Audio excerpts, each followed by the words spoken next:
Hello guys, मैं doctor Sapna Ahuja. Welcome to my channel. आज से हम स्टार्ट करने वाले हैं 12th का पार्ट 1 चैप्टर लॉजिक। तो आज का आपका फर्स्ट ही लेक्चर है, जिसको भी बच्चों, अगर आपको वीडियोस पसंद आते हैं तो प्लीज सब्सक्राइब करिएगा, चैनल को लाइक करिएगा। ओके, तो रोज मैं आपके लिए कुछ वीडियोस अपलोड करूंगी। इसमें मैं सीए फाउंडेशन की भी वीडियोस अपलोड कर रही हूँ, 12th के भी वीडियोस डेली आपको मैं अपलोड करूंगी। तो उसका जो लिंक है ये मेरे व्हाट्सएप पे, या फिर अगर आप सब्सक्राइब करते हैं चैनल को तो आपको वहां पर आइकॉन में दिख जाएगा। तो फर्स्ट चैप्टर से आप स्टार्ट करते हैं।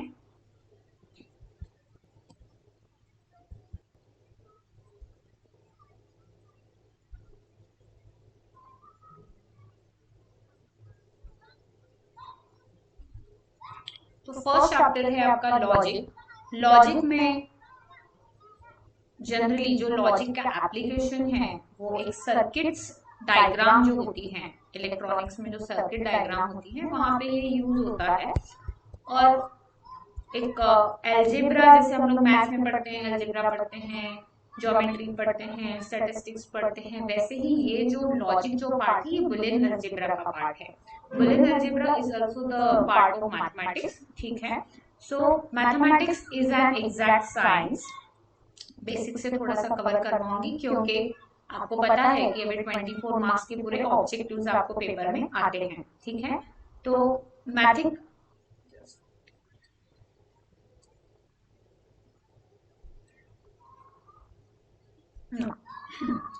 तो mathematics is an exact science. तो एग्जैक्ट है, कंसीडर, लेट हम बोलते हैं, लेकिन क्या मैथ्स में हम चीजों को कंसीडर करके लिखते हैं? हम बोलते हैं कि हाँ समझ लो कि आंसर इतना होगा, नहीं, कंफर्म होता है, एग्जैक्ट होता है। Every statement must be precise. तो यहाँ लॉजिक में हर बार स्टेटमेंट को इम्पोर्टेंस है, ना कि सेंटेंस को। स्टेटमेंट क्या होता है? तो स्टेटमेंट हम जिसकी वैल्यू वेरीफाई कर पाए या जिसका वैल्यू बता पाए, जैसे कि कोई सी स्टेटमेंट ट्रू है, फॉल्स है, वेरीफाइड है, क्या है। इसीलिए उसने बोला है कि हर एक स्टेटमेंट क्या होना चाहिए, प्रिसाइज होना चाहिए। There has to be proper reasoning in every mathematical proof. तो हर एक मैथ्स को एक प्रूफ होता है। Proper reasoning involves logic. तो कोई भी अगर हम रीजन देते हैं तो उसके पीछे कोई ना कोई लॉजिक होना चाहिए। अब इसमें देखिए, इसने एक बहुत अच्छी चीज बोली है कि जो फर्स्ट इंग्लिश फिलोसोफर था, मैथमेटिशियन था, जॉर्ज बुली, इसने बुलियन लॉजिक बनाया था, जिसको मैथमेटिकल लॉजिक बोला जाता है और सिंबॉलिक लॉजिक बोला जाता है। ये जितना भी मैथ्स है ये पूरा सिंबॉलिक फॉर्म का मैथ्स है। यहाँ पे हम सिंबल यूज करने वाले हैं, जैसे एंड के लिए, और के लिए, इफ देन के लिए, एक पर्टिकुलर सिंबल को हम यहाँ पर यूज करेंगे। ठीक है, तो जो चीजें इंपॉर्टेंट है वो मैं आपको अंडरलाइन करके दूंगी ना। इसमें हम डायरेक्ट देखेंगे स्टेटमेंट। तो स्टेटमेंट होता क्या है? What is statement? So a statement is the declarative sentence. एक डिक्लेरेटिव सेंटेंस है जिसे हम डिक्लेयर करते हैं, जिसका वैल्यू हम बताते हैं। Is either true, false, but not both simultaneously. कोई भी चीज या तो ट्रू होगी, या तो फॉल्स होगी, या तो बोथ होगी। Right? Statements are denoted by letters like P, Q and R। तो कोई भी स्टेटमेंट अगर हमें डिनोट करना है तो हम लिखेंगे P स्टेट्स, Q स्टेट्स, ऐसे दो डॉट लगाकर। ठीक है, कोई भी बच्चों दिक्कत जाएगी आप जरूर कमेंट बॉक्स में डालिएगा। अगर आपको स्पीड ज्यादा लगती है तो भी बताइएगा, क्योंकि मैं थोड़ा सा फास्ट पढ़ाती हूँ। और अगर आपको वीडियोस पसंद आता है तो लाइक करिएगा, कमेंट करिएगा और सब्सक्राइब भी जरूर करिएगा, क्योंकि रोज मैं वीडियोस अपलोड करने वाली हूँ अभी।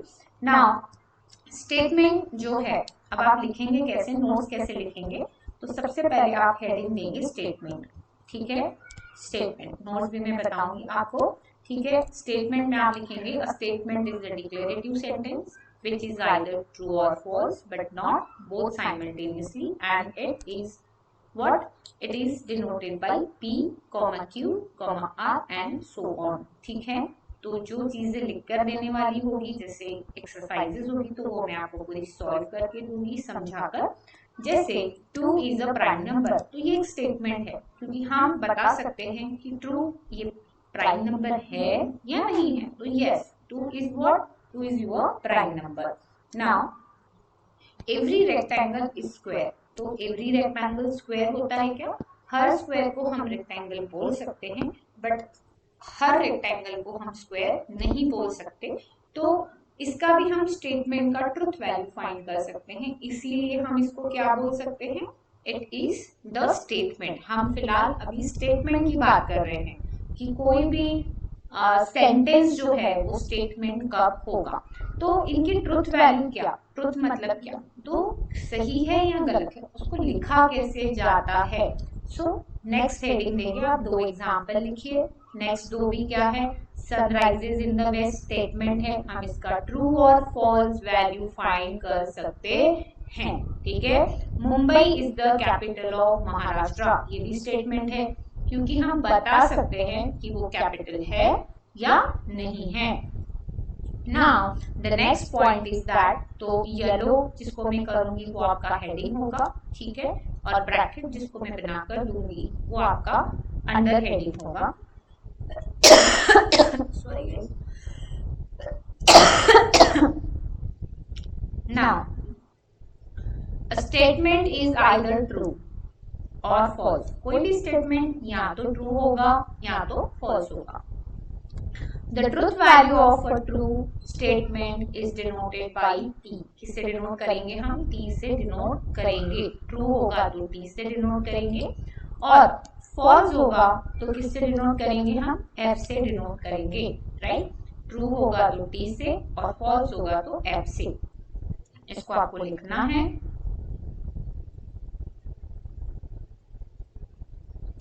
इसको आप लिखेंगे और इसका एग्जाम्पल भी लिखेंगे। तो एग्जाम्पल क्या है कि sun rises in east, sun rises in east. तो सबसे पहले तो हम लिखेंगे it is the statement, its truth value is T. तो टी को हम इस तरीके से लिख सकते हैं, ट्रू लिखकर ब्रैकेट में आप टी लिख सकते हैं। यहाँ पर प्रेजेंटेशन इज इम्पोर्टेंट, ठीक है, क्योंकि मैंने हमेशा देखा है कि बोर्ड में जो बच्चों के मार्क्स कटते हैं वो करते हैं प्रेजेंटेशन में। जो लॉजिक का प्रेजेंटेशन होता है, जिसके नेगेशन वगैरह जब बनाते हैं, आपने पढ़े होंगे अगर चैप्टर ये, तो पता होगा आपको इसमें नेगेशन भी आता है, ठीक है। तो presentation is very important. Now the square of real number is negative. तो square of real number negative नहीं होता है, हमेशा पॉजिटिव होता है। तो ये आ जाएगा F। Sum of two odd numbers is odd. तो sum of two odd numbers is odd. चलो एग्जाम्पल ले लेते हैं कि 2 + 5 sum of two odd numbers is odd is equal to, देखो कितना आता है, ठीक है, 7 आता है। लेकिन वही अगर 3 में ले लेती हूँ, सॉरी इवन नंबर ले लिया मैंने यहाँ पर, तो आप 3 ले लीजिए। 3 + 5 इज इक्वल टू 8। क्या आया? इवन, है ना। 3 + 7 इज इक्वल टू 10। तो ऑड आ रहा है क्या? नहीं आ रहा है। तो इसका ट्रुथ वैल्यू क्या होगा? आपका फॉल्स होगा। Sum of opposite angles in the cyclic rectangle is 180। Cyclic rectangle का प्रॉपर्टी ही यही होता है कि उसके अपोजिट एंगल्स का जो सम है वो क्या होता है? 180 होता है। तो ये भी आपका ट्रू है। 2 ट्रू है और 2 फॉल्स है। आपको अगर इसको लिखना है तो लिख सकते हैं कॉपी में।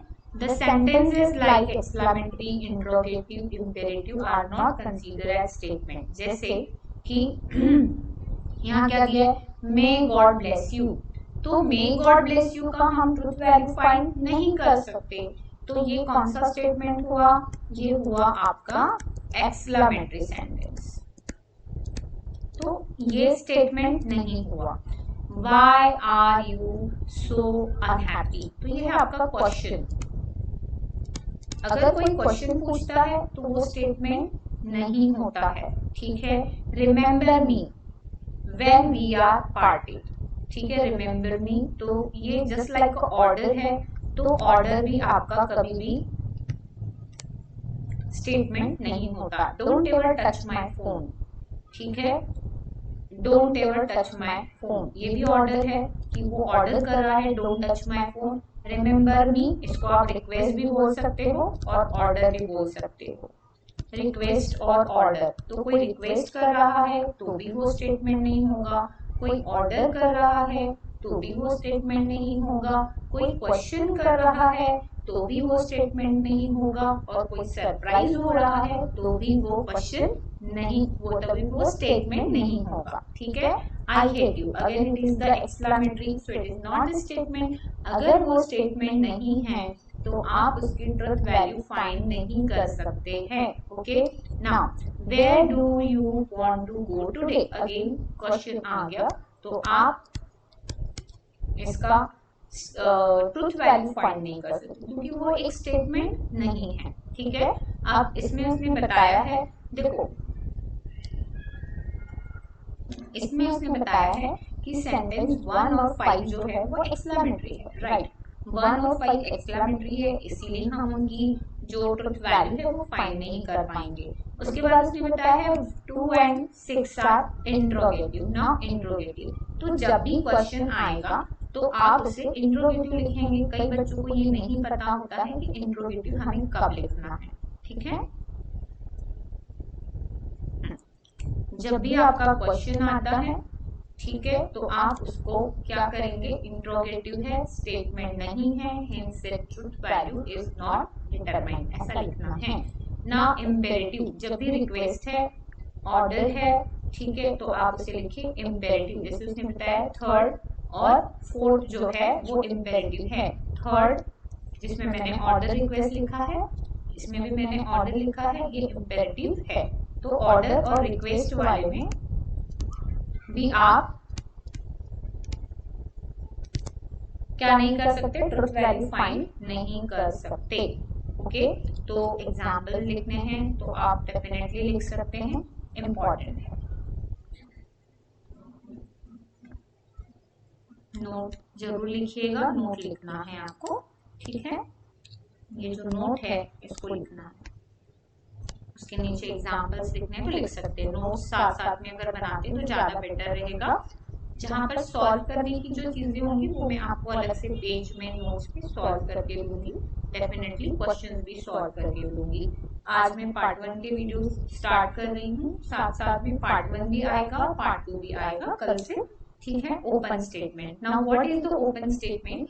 तो ओपन वो होता है जिसकी वैल्यू किसी पर्टिकुलर कंडीशन पे डिपेंड होती है। जैसे कि अब मैंने कहा x plus 4 is equal to 8। अब डिपेंड करता है कि x की वैल्यू क्या होगी। ठीक है, डिपेंड करता है कि x की वैल्यू क्या होगी, और x की वैल्यू हमें पता नहीं है। अगर यहाँ दिया रहता कि x 4 है तो हम इसको स्टेटमेंट बोलते और इसका ट्रुथ वैल्यू फाइंड करते। ठीक है, बट अभी यहाँ पर आपकी x की वैल्यू दी नहीं है, इसलिए हम इसे क्या बोलेंगे, स्टेटमेंट बोलेंगे। An open sentence is a statement. Statement नहीं आएगा ना, sentence सही है। An open sentence is a sentence whose truth can vary according to the some condition. अब यहाँ पर अगर x की वैल्यू 2 हो गई तो ये false हो जाएगा, x की वैल्यू 4 हो गई तो ये true हो जाएगा। तो वो वही बता रहा है कि उस सेंटेंस की वैल्यू जो है, ट्रुथ वैल्यू जो है, can vary according to some condition which are not stated in the sentence. वो बताई हुई नहीं रहेगी, वो बताई नहीं है, इसीलिए हम इसको क्या बोल रहे हैं, हम इसको फॉल्स बोल रहे हैं, राइट। अब Chinese food is very tasty, भाई किसी को अच्छा लगेगा, किसी को नहीं लगेगा, डिपेंड करता है कि खाने वाला कौन है। मुझे तो पसंद नहीं है। ठीक है, नाउ आगे अगेन आप ये लिखेंगे ओपन स्टेटमेंट, ओपन सेंटेंस की डेफिनेशन लिखेंगे, ये कंप्लीट।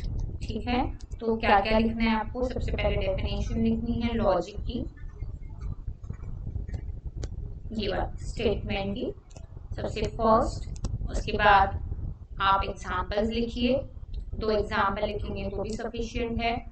उसके बाद आपको truth value of the statement लिखना है, मैं अपने क्लासेस में बच्चों को ऐसे लिखवाती हूँ। उसके बाद 2 आपको एग्जाम्पल देने हैं, कोई भी 2 एग्जाम्पल सफिशिएंट है। उसके बाद आपको सेंटेंस कब कब स्टेटमेंट नहीं रहते हैं वो लिखना है, कि वो एक्सक्लेमेटरी में, इंट्रोगेटिव में और इम्पेरेटिव में नहीं रहेंगे, स्टेटमेंट्स नहीं रहेंगे। उसके बाद आपको ओपन स्टेटमेंट के बारे में बताना है, ओपन स्टेटमेंट की डेफिनेशन लिखना है, एक एग्जाम्पल लिखना है, उसके बाद आप लिखेंगे note. Now what is note? An open sentence is not considered statement in a logic. हम इसे स्टेटमेंट नहीं बोलेंगे, जो हमने ओपन सेंटेंस अभी पढ़े हैं उसे स्टेटमेंट नहीं बोला जाएगा। और जो भी मैथमेटिकल आइडेंटिटीज हैं, जितनी भी मैथमेटिकल आइडेंटिटीज हैं, इनको हम ट्रू मानते हैं और स्टेटमेंट भी बोलते हैं। ठीक है, एग्जाम्पल उसने दिया है। तो हमारी जो 1.1 एक्सरसाइज है उसमें हमें यही बताना है कि आपका गिवन स्टेटमेंट स्टेटमेंट है, सेंटेंस स्टेटमेंट है या नहीं है। और अगर वो स्टेटमेंट है तो उसकी ट्रूथ वैल्यू क्या है, ट्रू है या फॉल्स है। ठीक है, यही इतना ही बताना है बस। 10 मिनट का एक्सरसाइज है, कंप्लीट करेंगे। जैसे इसने यहाँ पर ये जो टेबल बनाया है, इसी टेबल फॉर्म में हम लिख सकते हैं। एक क्वेश्चन में आपको कंप्लीट लिख के दिखाती हूँ, उसके बाद टेबल फॉर्म में लिखेंगे, क्योंकि ये एक्सरसाइज एग्जाम में नहीं आती है। ओके, नाउ जैसे उसने सेंटेंस बोला है, ऊपर क्या बोला है, सेंटेंस बोला है √9 minus √9 is a rational number. तो ये स्टेटमेंट तो है, यहाँ पर हमें बताना है वेदर इट इज स्टेटमेंट और नॉट। ये स्टेटमेंट तो है लेकिन ये फॉल्स है, क्योंकि ये एक कॉम्प्लेक्स नंबर है, ये रियल नंबर नहीं है। Can you speak in French? तो भाई किसी को फ्रेंच आएगी, किसी को फ्रेंच नहीं आएगी, उसने क्वेश्चन पूछा है, तो हम लिखेंगे नो और रीजन लिखेंगे कि वो स्टेटमेंट क्यों नहीं है। तो क्यों नहीं है, क्योंकि वो इंट्रोगेटिव है। ठीक है, टोक्यो इज इन गुजरात, तो स्टेटमेंट तो है लेकिन टोक्यो गुजरात में नहीं है, तो ये हुआ false. Fantastic, let's go. So it is not a statement because it is the exclamatory sentence. तो इसे हम लिखेंगे exclamatory. Okay? Please open the door quickly. Again request है, रिक्वेस्ट को हम स्टेटमेंट नहीं बोलते हैं, तो ये हुआ imperative. Square of an even number is even, तो ये एक स्टेटमेंट है क्योंकि हम इसकी ट्रुथ वैल्यू बता सकते हैं। Now square of even number even होता है, तो इसकी ट्रुथ वैल्यू टी आएगी। ठीक है, x प्लस 5 ये लेस देन 14 है, तो ये स्टेटमेंट नहीं है क्योंकि ये एक ओपन सेंटेंस है। ठीक है ना, क्योंकि x की वैल्यू दी नहीं हुई है। 5 इज अ परफेक्ट स्क्वायर, तो ये स्टेटमेंट है क्योंकि हम बता सकते हैं कि 5 ये क्या है, 5 ये क्या है, 5 ये स्क्वायर नहीं है, किसी का स्क्वायर नहीं है। West Bengal is the capital of Kolkata, बनाइएगा आप। आई स्क्वायर की वैल्यू -1 होती है, राइट है या रॉन्ग है, आप बनाइएगा। ठीक है, तो यहाँ पर मैं आपका स्टार्ट करती हूँ एक्सरसाइज। जैसे यहाँ दिया है और triangle has n sides, triangle has n sides, तो n की वैल्यू तो यहाँ पर दी नहीं हुई है। तो कोई भी ऐसा वेरिएबल जिसकी वैल्यू दी नहीं हुई है और उस वेरिएबल पे डिपेंड करता है कि वो स्टेटमेंट होगा या नहीं, ट्रू होगा या फॉल्स होगा। जैसे n की वैल्यू अगर 4 होगी तो ट्राइंगल होगा क्या, नहीं होगा। ठीक है, तो कैसे लिखेंगे इसको, देखो इसका अगर मुझे सॉल्यूशन लिखना है तो मैं लिखूंगी इट इज ओपन सेंटेंस, है ना, ओपन सेंटेंस। ठीक है, हेंस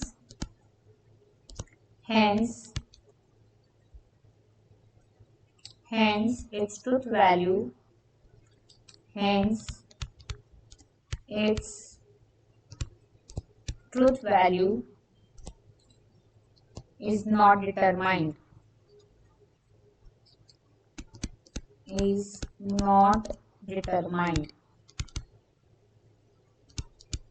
ठीक है, नॉट डिटरमाइंड लिख सकते हैं या कैन नॉट बी ऑब्टेन लिख सकते हैं। ठीक है, जैसे ये है the sum of interior angle of a triangle is 180, ये स्टेटमेंट है, तो आप इसमें लिखेंगे it is a statement, right. its truth value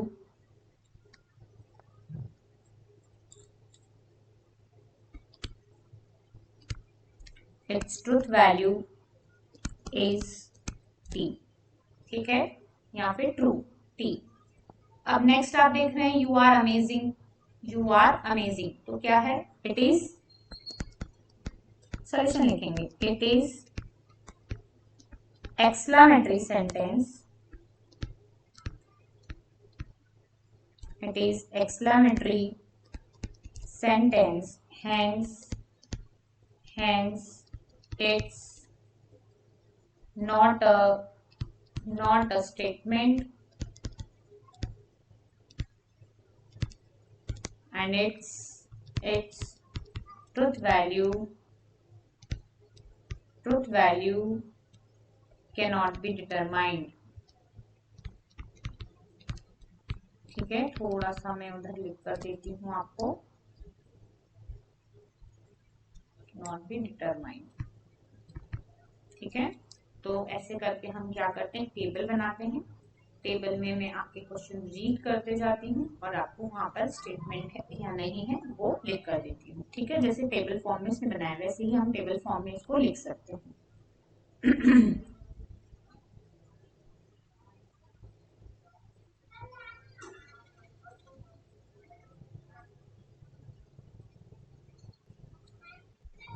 ठीक है, टेबल फॉर्म में ही ज्यादा बेटर रहेगा, ठीक है। क्वेश्चन है यहाँ पर, हम एक टेबल बना लेंगे।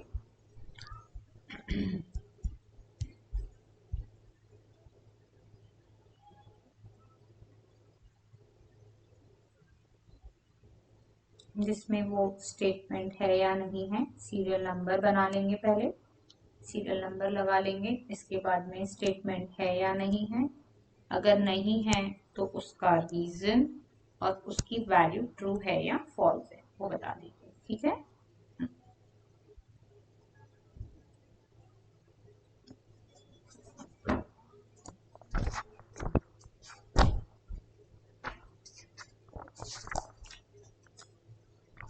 समझ में आना चाहिए, स्टेटमेंट है या नहीं है समझ में आनी चाहिए चीजें। इसके बाद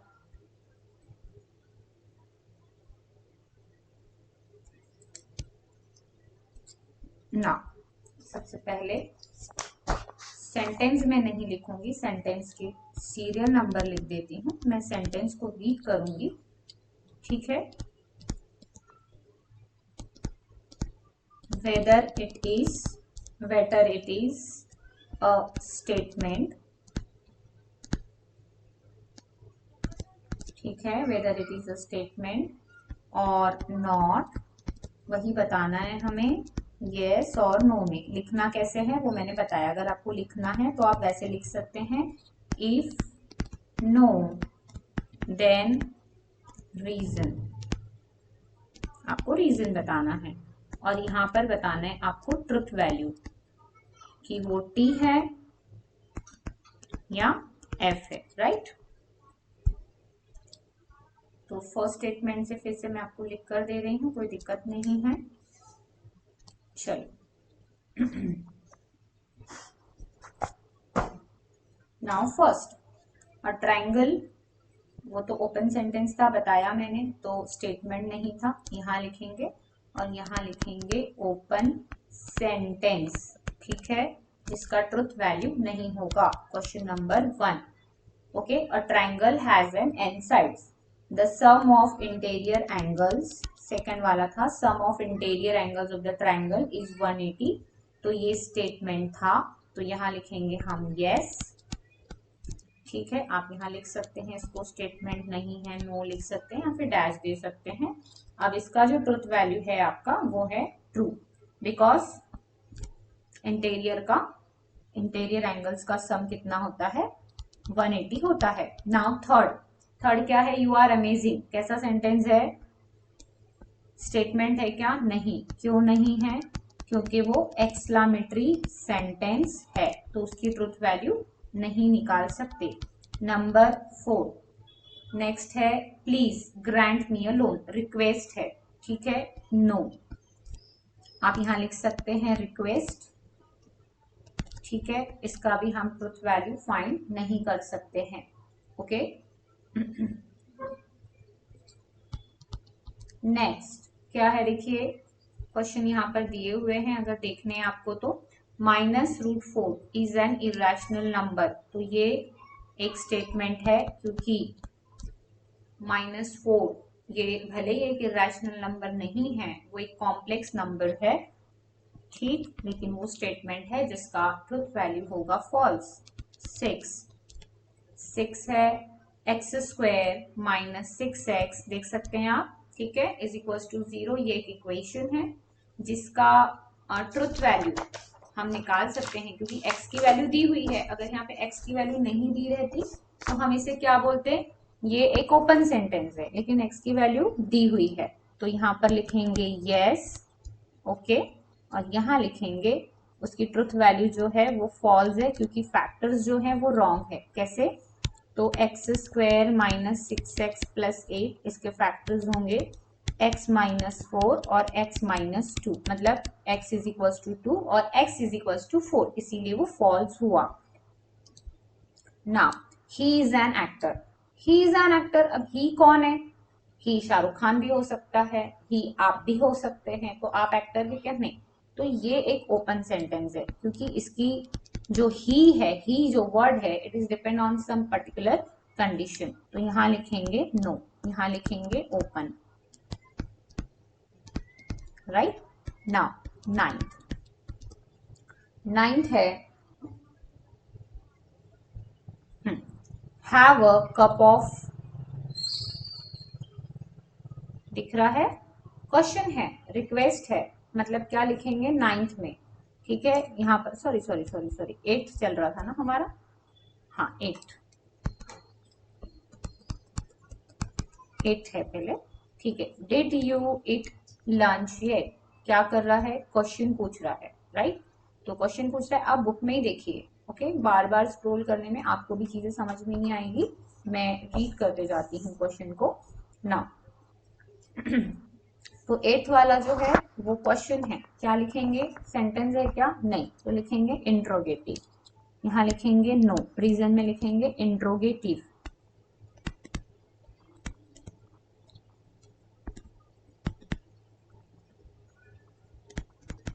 और यहाँ इसकी वैल्यू नहीं आएगी। ना 9th,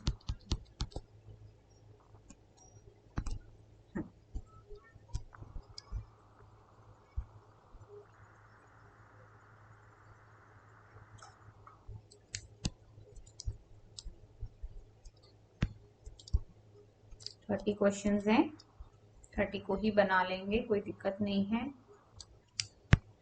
ऐसा लगता है एग्जाम में नहीं आएगा, पूछा नहीं जाता है, पर कुछ साल पहले पूछा था एक बार पेपर में, और बच्चों ने इस एक्सरसाइज पे वर्क नहीं किया था, तो आया भी नहीं, उन लोग को बनाने भी नहीं आया, क्योंकि जनरली क्या होता है कि इस एक्सरसाइज को हम लोग इतना सीरियसली नहीं लेते।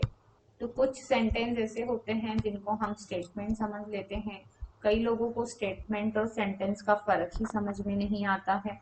Now next again, have a cup of cappuccino, तो उसमें भी आपको क्या है, नो, इसमें भी क्या आएगा आपका, नो, पूछ रहा है ना, इम्पेरेटिव, तो डैश आएगा। 10th में है आइडेंटिटी, 10th में है x + y का whole square is equals to x² + 2xy + y², तो यस, ये क्या है, स्टेटमेंट है। नाउ स्टेटमेंट है और इसका जो वैल्यू है वो ट्रू है। नाउ 11th है, every real number is a complex number. तो आपको पता है क्या कि कॉम्प्लेक्स नंबर जो है ना, ये सबसे बड़ा होता है, और कॉम्प्लेक्स नंबर के अंदर सब आते हैं, तो कॉम्प्लेक्स के अंदर आता है रियल। हम बोल सकते हैं हर रियल ही कॉम्प्लेक्स है ना, एवरी रियल कॉम्प्लेक्स है। एवरी कॉम्प्लेक्स रियल नहीं है, लेकिन एवरी रियल ये कॉम्प्लेक्स बोल सकते हैं। हर रियल, देखो पूरे real, all real are lies in complex, इसीलिए ये जो है ये स्टेटमेंट तो है ही, उसी के साथ ये ट्रू भी है। क्वेश्चन नंबर कौन सा बताइए मैंने आपको, 11, ठीक है। Now 12th, 1 is a prime number, तो भाई स्टेटमेंट तो है स्टेटमेंट तो है लेकिन फॉल्स है। Now with a sunset the day ends, sunset के साथ दिन खत्म होता है, तो सनराइज बोलता तो फॉल्स लिखते, लेकिन अभी क्या लिखेंगे, ट्रू। 1 फैक्टोरियल ये 0 होता है, ये गलत है, ये गलत है, ठीक है। 0 फैक्टोरियल की भी वैल्यू 1 ही होती है। उसके बाद में 15 है, 3 + 5 इज ग्रेटर देन 11, तो स्टेटमेंट तो है लेकिन कैसा है, फॉल्स है, क्योंकि 3 + 5 8 होता है, जो कि ग्रेटर नहीं होता है, ठीक है। The number pi is an irrational number, तो हम कब से पढ़ते आ रहे हैं, pi is an irrational number, pi is an irrational number हम 8 9 से पढ़ते आ रहे हैं, तो ये भी एक स्टेटमेंट है और कैसा है, ट्रू है। इसके बाद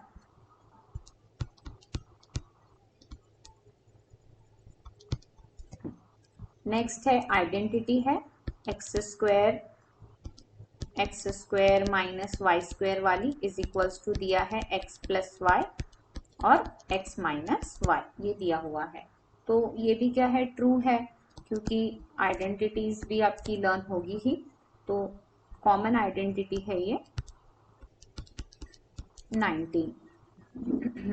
द नंबर एक छूट गया शायद, 16 17 18 18 नंबर आएगा। The number 2 is only the even prime number, तो सही है, इवन प्राइम कौन है, सिर्फ 2 ही है, उसके अलावा कोई नहीं है।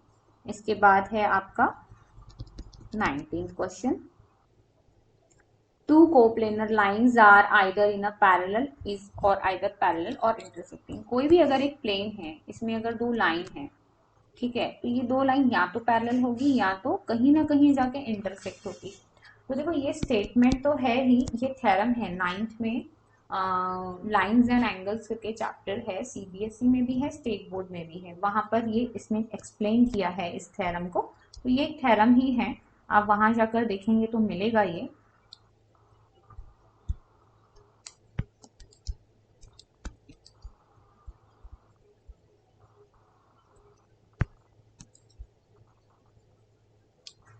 ऐसा सिस्टमैटिक आप भी अपनी कॉपी में लिख लेंगे। कोई भी डाउट है, क्वेरी है, तो आप कमेंट बॉक्स में डाल सकते हैं, ठीक है। Now the number of arrangement of 7 girls in the row for the photograph is 7 factorial, तो देखो अगर हम यहाँ पर 7